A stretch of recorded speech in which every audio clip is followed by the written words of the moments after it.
পূর্বের পার্টে আমরা দেখেছি ইউক্যান company vice chairman Richard emergency board meeting ডেকেছিল কারণ সবাই বিশ্বাস করেছিল যে ডন মারা গেছে। তো এখানে ভোটিংও শুরু হয়েছিল আর রিচার্ডের বিশ্বাস যে সবাই তাকে ভোট দিয়ে চেয়ারম্যান বানাবে। কিন্তু এখানে খুব কম লোক রিচার্ডকে ভোট দেয়, বাকি সবাই তার বিরুদ্ধেই ভোট দেয়। এটা দেখে রিচার্ড আর কেনেথ চমকে যায়। তখনই ডন, সারা আর ডনের সেক্রেটারির এন্ট্রি হয়। ডনকে দেখে তো সবাই একদম চমকে যায়, বিশেষ করে রিচার্ড আর কেনেথ। তো এই পার্টের শুরুতে ডন সুন্দর করে বসে পড়ে আর বলে, আপনাদের চেহারার ওপরে এই 12টা কেন বেজে আছে? আপনারা সবাই ভয় পেয়ে গেছেন নাকি যে এই ডনের ভূত আবার কোথা থেকে আসলো? এটা বলতেই তো আমি এসেছি যে আমি এখনো এই কোম্পানির চেয়ারম্যান। আমি মারা যাইনি, বেঁচে আছি। আমি তো ব্যাস কিছুদিন রেস্ট করছিলাম, কিন্তু এই কয়েকদিনের মধ্যেই কিছু লোকের মনে হয় খুব তাড়া ছিল যে তারা এই বোর্ড মিটিং অ্যারেঞ্জ করেছে। কিন্তু এই ভোট হয়ে আমি জানতে পেরেছি যে আমাকে কোন লোকেরা সাপোর্ট করে আর কারা আমার বিরুদ্ধে কাজ করছে।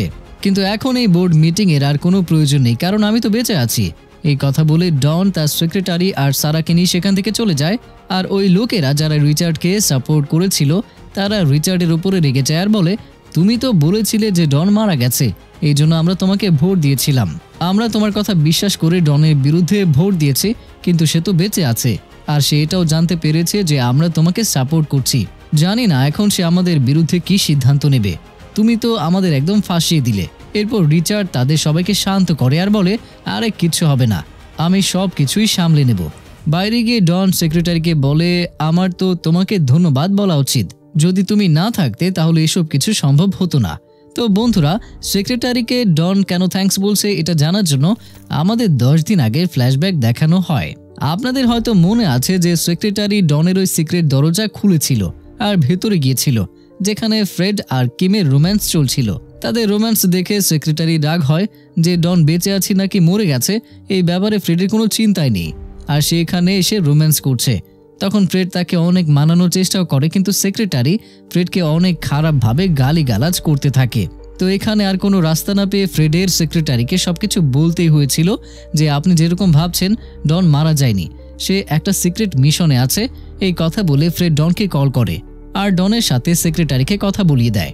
ডন সেক্রেটারিকে বলে, আমার সন্দেহ যে কেনেথ আমাকে মেরে ফেলার চেষ্টা করছে, কিন্তু আমি সত্যটা খুঁজে বের করতে চাই, এই জন্য আপনার সাহায্য দরকার।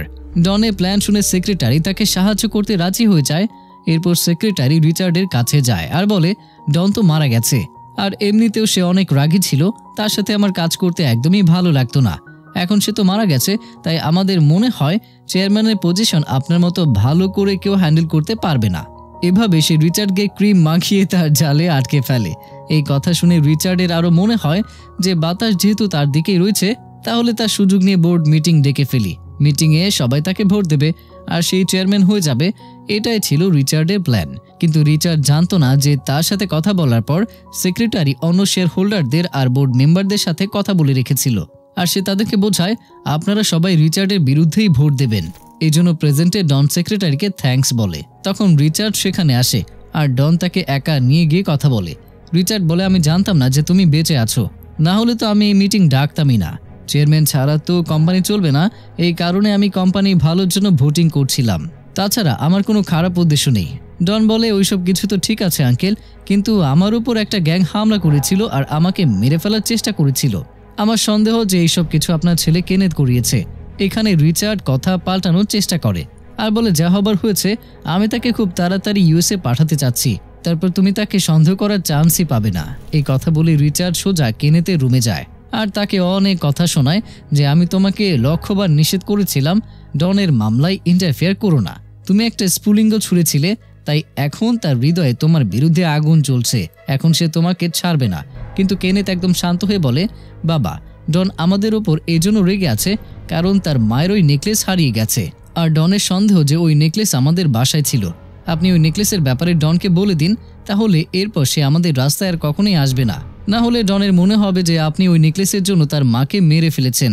এই কথা শুনে রিচার্ড তাকে আরও গালি দেয় আর আবার নিককে বলে, তুমি ওই গ্যাং লিডারকে বোঝাও সে যেন পুলিশের কাছে সারেন্ডার করে আর কোনো অবস্থায় যেন কেনেথের নাম না নেয়, কারণ যদি ডন জানতে পারে তাহলে আমাদের ছাড় নেই। ওইদিকে ফ্রেড আর কিম গ্যাং লিডারের খোঁজে ওই জায়গায় যায় যেখানে ওই গ্যাং ডনকে বেঁধে রেখেছিল।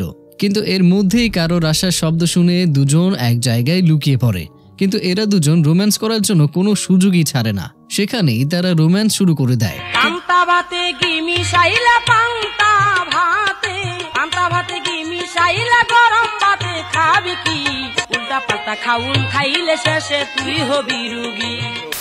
কিন্তু ওইদিকে গ্যাং লিডারকে নিক ধরে ফেলে আর ভয় দেখিয়ে বলে, তুমি পুলিশের কাছে সারেন্ডার করো আর তাদেরকে বলো যে তুমি টাকার জন্য নিজের ইচ্ছায় ডনকে কিডন্যাপ করেছিলে। এরপর আমরা তোমাকে অনেক বড় অ্যামাউন্ট দেব আর জেল থেকেও ছাড়িয়ে দেব। আর যদি তুমি কেনেতের নাম নাও তাহলে ভাবো দুনিয়াতে আর থাকতে পারবে না। গ্যাং লিডারও টাকার লোভে পুলিশ স্টেশনে যেতে থাকে। ফ্রেড আর কিম তাকে ফলো করে আর ডনকে ইনফর্ম করে দেয় যে আমরা ওই গ্যাং লিডারের পিছু করছি। কিন্তু গ্যাং লিডারকে পুলিশ স্টেশনে যেতে দেখে ফ্রেড চমকে যায়। গ্যাং লিডার পুলিশ স্টেশনে গিয়ে সারেন্ডার হয়ে যায় আর বলে, আমি ডনকে কিডন্যাপ করেছিলাম আর তাকে জীবনের ভয় দেখিয়ে টাকা চেয়েছিলাম। যখন সে টাকা দিতে রাজি হয়নি তখন আমি তাকে হত্যা করার চেষ্টা করেছিলাম। ওইদিকে যখন এই কথা ডন জানতে পারে তখন ডনের বিশ্বাস হয়ে যায় যে এটাও হয়তো রিচার্ডের কোনো চাল। মনে হয় সে অন্য কোনো প্ল্যান বানিয়েছে। জেলের ভেতর গ্যাং লিডারকে জিজ্ঞাসাবাদ করার পর গ্যাং লিডার শুধু বারবার এটাই বলে, আমি আমার ইচ্ছায় ডনকে কিডন্যাপ করেছিলাম, কারোর প্রভাবে নয়। পরে সিনে কেনেথ রিচার্ডের অফিসে আসে, নিককে ধরে বলে, তুমি কেন ওই গ্যাং লিডারকে পুলিশের কাছে সারেন্ডার হতে বলেছো? যদি এখন সে আমার নাম নেয় আর আমি যদি ফেঁসে যাই তাহলে তখন কি হবে? রিচার্ড বলে, প্রথমে তো তুমি আগে নিকের শার্ট ছেড়ে দাও। ওই গ্যাং লিডার তোমার নাম নেবে না, তুমি শুধু তাড়াতাড়ি ইউএসএ যাওয়ার জন্য প্রস্তুত হয়ে যাও। অন্যদিকে ডন তার মায়ের ছবি দেখে বলে, মা, আমি তোমার হত্যাকারী খুব কাছাকাছি পৌঁছে গেছি, আমি খুব তাড়াতাড়ি তার খোঁজ করে নেব। পরের দিন নিক তাড়াতাড়ি করে রিচার্ডের কাছে আসে আর বলে, পুলিশ কেনেথকে অ্যারেস্ট করার জন্য এসেছে।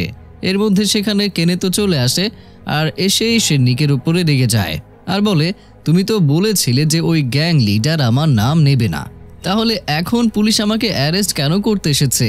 এখন আমি কি করব বলে দাও। আসলে কেনেথ কোম্পানিতে যে বড় স্ক্যাম করেছিল তার জন্যই ডন পুলিশকে ডেকেছিল। এই কথা রিচার্ড জানতে পেরেছিল, তাই কেনেথকে সে বলে, তোমার কাজগুলোই এমন ছিল, একদিন না একদিন পুলিশ তোমাকে অ্যারেস্ট করতোই। এর মধ্যে নিকের কোনো ভুল নেই। কেনেথ বলে, নিক সবকিছুই জানতো, কিন্তু তারপরেও সে আমাকে সবসময় সাপোর্ট করেছে। কিন্তু আমার এখন মনে হচ্ছে সে আমার বিরুদ্ধে কোনো প্ল্যান করছে আর আমাকে ফাঁসানোর জন্য উঠে পড়ে লেগেছে। আপনি তাকে বলুন আমার বদলে সে যেন নিজে পুলিশের কাছে সারেন্ডার করে। রিচার্ড বলে, না, নিক এরকম করবে না, এখন তুমি পুলিশের সাথে যাও, আমি আমার লয়ারের সাথে কথা বলে তোমাকে বেল পাইয়ে দেওয়ার চেষ্টা করছি। এই কথা শুনে কেনেথের অনেক রাগ উঠে যায় আর সে বলে, তার মানে আপনি ডনের মায়ের নেকলেস চুরি করেছেন আর আপনি তাকে মেরেও ফেলেছেন। এই কথা শুনে রিচার্ড তাকে জোরে একটা থাপ্পড় মারে। তখন সেখানে পুলিশও চলে আসে আর কেনেথকে হাত করা পরিয়ে নিয়ে চলে যায়। কিন্তু কেনেথ ঘুরে বারবার বলে, প্লিজ বাবা, আমাকে বাঁচিয়ে নাও। কিন্তু রিচার্ড তাকে দেখেও না, কারণ যদি সে এই মুহূর্তে কেনেথকে সাপোর্ট করে তাহলে সে নিজেও ফেঁসে যাবে। বাইরে ডনকে দেখে কেনেথ তাকে হুমকি দেয় যে তুমি আমার সাথে যা করছো না তার জন্য তোমাকে অনেক পস্তাতে হবে। অন্যদিকে নিক রিচার্ডকে বলে, ডন যার তার কাছে ওই নেকলেসের ব্যাপারে জিজ্ঞেস করছে। রিচার্ড বলে, ডন যা করছে তাকে করতে দাও, কিন্তু আমাকে তার খবর এনে দিতে হবে। ওইদিকে ডন সারার এতিমখানার গ্রুপ ছবি দেখে যেখানে তার মাও ছিল। ডন বলে, মা, আপনি আগে থেকেই জানতেন যে সারার কাছে এরকম সুপার পাওয়ার আছে?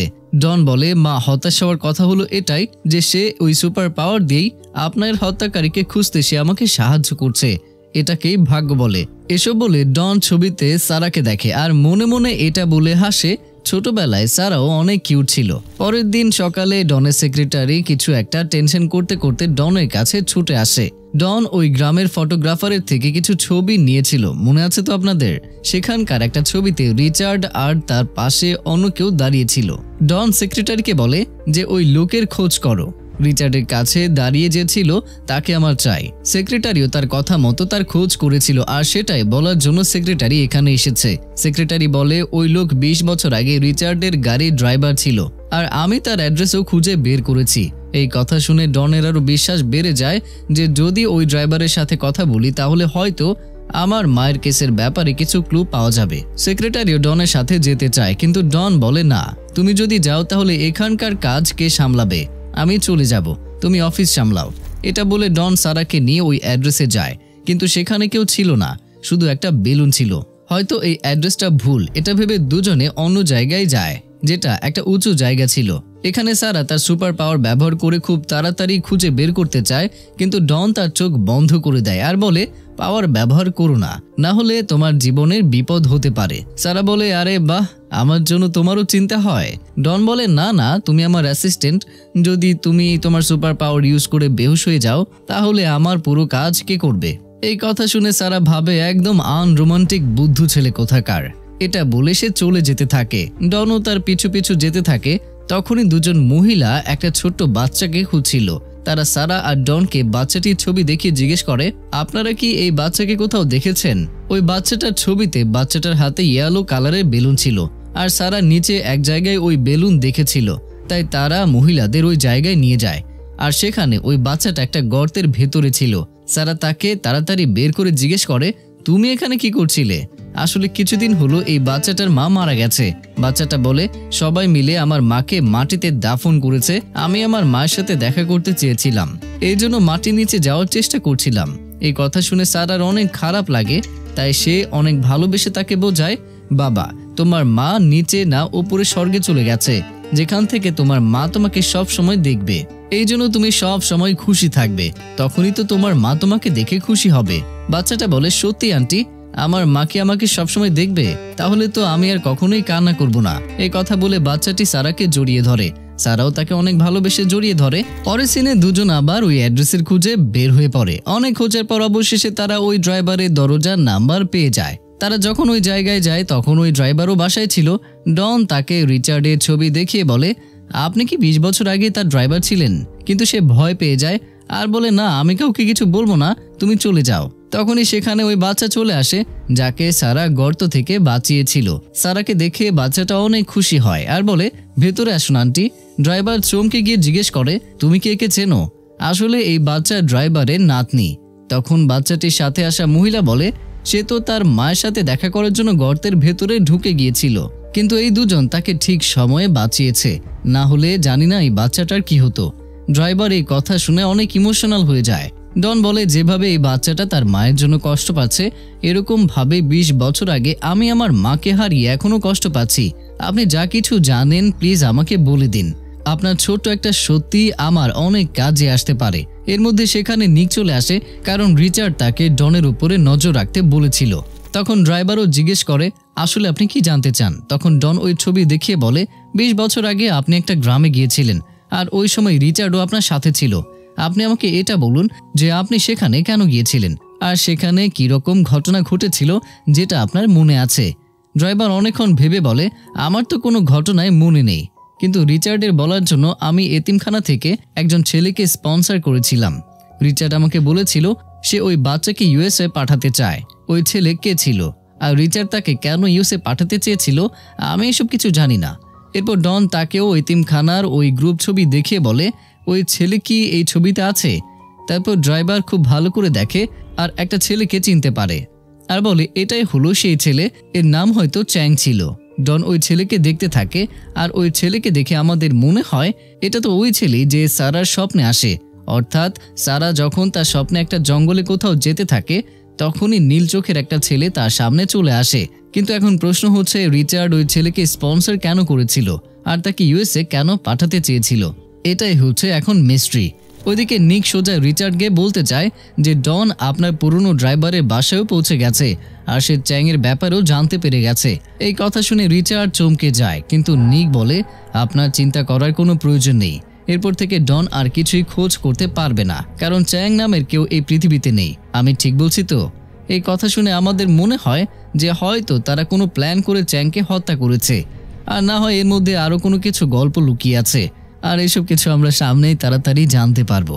তো রিচার্ডকে এইসব কিছু বলে নিক চলে যেতে থাকে। তখন রিচার্ড তাকে আবারও ডেকে পাঠায়, হয়তো তার নিকের উপরে সন্দেহ হচ্ছে। রিচার্ড বলে, আমার ছেলে যে ভুল করেছে ওই সব কিছু তুমি আগে থেকেই জানতে, কিন্তু তুমি তার ব্যাপারে আমার কাছে কোনো কিছুই বলনি। তুমি এটাও জানতে যে কেনেতের ব্যাপারে ডনের কাছে সব এভিডেন্স আছে। নিক বলে, না আমি কিছুই জানতাম না। এই কথা বলে সে চলে যায়। রিচার্ডের নিকের উপরে আরও সন্দেহ হতে শুরু করে। আমাদেরও নিকের উপরে কিন্তু সন্দেহ হচ্ছে, কারণ সে প্রথম থেকে এসব কিছু জানতো, কিন্তু সে এখন মিথ্যা কথা কেন বলছে। পরের দৃশ্যে আমাদের ইন্সপেক্টরকে দেখানো হয় সেও ওই এতিমখানায় বড় হয়েছে। যেখানে সারা থাকতো, ইন্সপেক্টরও জানতে পেরেছিল যে তারা যে মহিলাকে অ্যাঞ্জেল লেডি বলে ডাকতো সে আসলে ডনের মা ছিল। সে প্রায় এতিমখানায় এসে বাচ্চাদের সাথে সময় কাটাতো, তাদেরকে অনেক ভালোবাসতো। ইন্সপেক্টরের অ্যাসিস্ট্যান্ট ইন্সপেক্টরকে বলে ডন তার মায়ের নেকলেস খুঁজছে। এই কথা শুনে ইন্সপেক্টর বলে হয়তো ওই নেকলেসের সাথে কেনেতের কোনো না কোনো কানেকশন তো অবশ্যই আছে। এরপর রিচার্ড তার ছেলে কেনেতের সাথে দেখা করতে যায় যে এখন জেলে আছে। রিচার্ড বলে তুমি ধৈর্য ধরে কাজ করো, আমি আমার লড়াইয়ের সাথে কথা বলেছি, সে খুব তাড়াতাড়ি তোমাকে বেল পাইয়ে দেবে, এরপর তুমি ইউএসএ চলে যেও। তখন কেনেথ রেগে গিয়ে বলে আমার চারপাশের সবাই প্রতারক, বিশেষ করে ওই নিক, সে রফাদার হয়ে ঘুরে, কিন্তু আমার বিশ্বাস সে আপনার পেছনে আপনার বিরুদ্ধে কাজ করছে। এরকমভাবে কেনেথ রিচার্ডকে নিকের বিরুদ্ধে উস্কিয়ে দেয়। ওইদিকে ডন যে এভিডেন্স কালেক্ট করেছিল সে সবকিছু দেখে, আর শেষে চ্যাংয়ের ছবিও দেখে, আর সারাকে বলে যদি আমরা চ্যাংয়ের খোঁজ পেয়ে যাই না তাহলে ভাবো এই কেস অলমোস্ট সলভ হয়ে গিয়েছে। কিন্তু এর সাথেই এই পার্টটি এখানে শেষ হয়ে যায়।